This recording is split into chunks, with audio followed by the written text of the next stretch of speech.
Our next point is carbylamine reaction. Carbylamine reaction में क्या होता है, देखो अगर हम ऑन हीटिंग एलिफेटिक और aromatic primary amine, they said it very clearly whether we have aromatic और एलिफेटिक, चाहे कोई भी अमाइन हो, उसको अगर हम हीट करते हैं chloroform that is CH3 and alcoholic potassium hydroxide,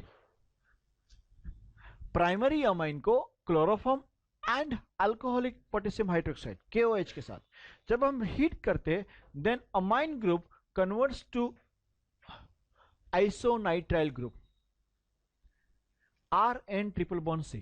उसको आइसोनाइट्राइल भी बोलते हैं, उसको कार्बाइल अमाइन भी बोलते हैं, +3 KCl +3 H2O, या तो आइसोसाइनाइड भी बोलते हैं, या तो क्या बोलते हैं, आइसोसाइनाइड। ये ग्रुप जो बनता है वो काफी फाउल स्मेलिंग होता है। वो क्या होता है, फाउल, उसके अंदर काफी फाउल स्मेल है, इवन पॉइजनस भी है।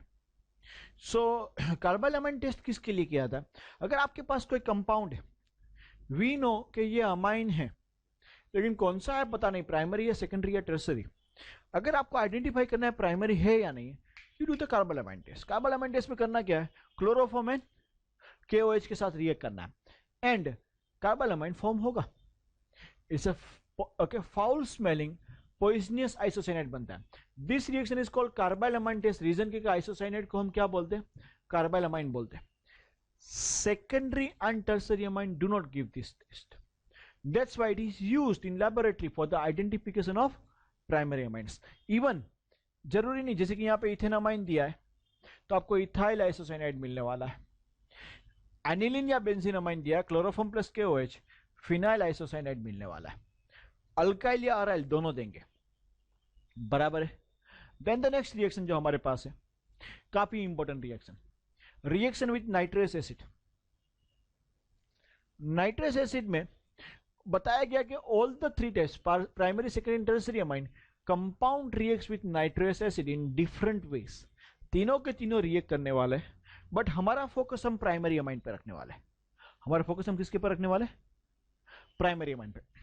नॉर्मली नाइट्रस एसिड को बनाया कैसे जाता है, तो भाई sodium nitrate that is NaNO2 and hydrochloric acid को कंबाइन करो, which will give you HNO2, वो क्या देंगे, HNO2। एंड अगर प्राइमरी अमाइन है आपके पास, क्या है प्राइमरी अमाइन, तो प्राइमरी अमाइन से RNH2 से RN2 प्लस Cl- बनता है, जिसको हम अजोनियम क्लोराइड बोलते हैं, सॉरी डायअजोनियम क्लोराइड बोलते हैं।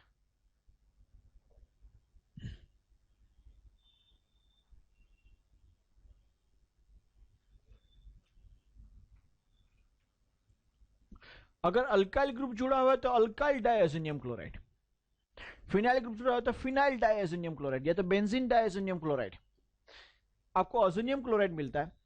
अगर यहां पे अल्काइल जुड़ा हुआ है, then this azonium chloride is unstable. वो कैसा है, इमीडिएटली पानी के साथ हाइड्रोलिसिस होके वो आपको primary alcohol N2 plus HCl दे रहा है।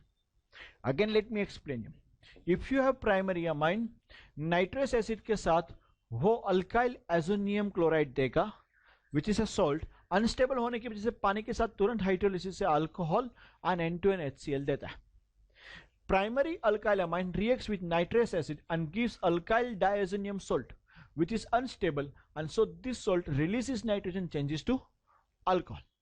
जैसे कि इथेन अमाइन था, HNO2 के साथ आपको इथाइल डायजोनियम क्लोराइड सॉल्ट दिया, which is unstable, ethanol plus N2 plus HCl, simple reaction, no issue. But अगर वो अरोमेटिक है, एनिलीन C6H5NH2, उसको स्पेसिफिकली नाइट्रस एसिड के साथ रिएक्ट करते हो at very low temperature, that is 273 से 278 kelvin, which is equal to 0 to 5 degree Celsius. वो क्या है, 0 to 5 डिग्री सेल्सियस। आपको बेंजीन डायजोनियम क्लोराइड मिलता है, ये कंपेरेटिवली स्टेबल है। कंपेरेटिवली स्टेबल है मतलब इतना भी स्टेबल नहीं है, उसको लो टेम्परेचर पे ही रिएक्ट करना पड़ता है। अगर टेम्परेचर 278 केल्विन से ज्यादा हो गया देन एक्सप्लोजिव है, देन वो क्या है, बट काफी काम का है। ये जो बेंजीन डायज़ोनियम क्लोराइड है वो इतना काम का है कि उसके ऊपर हम पूरा एक टॉपिक पढ़ाई करने वाले हैं, बड़ा सा topic. Okay, plus NaCl plus 2H2 मिलता है। Aromatic primary amine reacts with nitrous acid at a low temperature and forms diazonium salt. The use of this salt in the synthesis of aromatic compound is very important, which we will study later in this unit. Is this understood? समझ में आ रहा है? At the same time, next reaction हम साथ में देखते हैं, reaction with Hinsberg's reagent. Actually ये तो शुरुआत में ही किया था जब हमने separation of primary secondary and tertiary amine देखा था, वही रिएक्शन है। अगर प्राइमरी होगा एंड बेंजीन सल्फोनिक क्लोराइड के साथ आप रिएक्ट कर रहे हो, किसके साथ रिएक्ट कर रहे हो, देन आपको एन इथाइल बेंजीन सल्फोनामाइड मिलेगा। क्या मिलने वाला है? N ethyl benzene sulphonamide. मैंने बताया था यहां से क्लोरीन और H चला जाएगा एंड उसको सेकेंडरी सल्फोनामाइड बोलते हैं। क्या बोलते हैं? Secondary sulphonamide.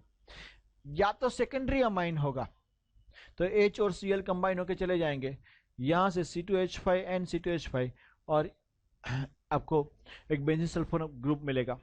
सो उसको बोलेंगे NN diethyl benzene sulphonamide. Tertiary के साथ ये रिएक्शन नहीं होता है बिकॉज टर्सरी में कोई भी हाइड्रोजन नहीं होता है, बराबर। Not only that, one more thing, ये जो सेकेंडरी सल्फोनामाइड बना, this compound is acidic hydrogen यहां पे जुड़ा हुआ है, दैट्स वाई अल्कली के अंदर, बेस के अंदर डिसोल्व हो जाएगा। ये जो यहां पे टर्सरी सल्फोनामाइड मिला वो डिसोल्व नहीं होता है अल्कली के अंदर। देन और एक रिएक्शन देखेंगे, इलेक्ट्रोफिलिक सब्स्टिट्यूशन रिएक्शन।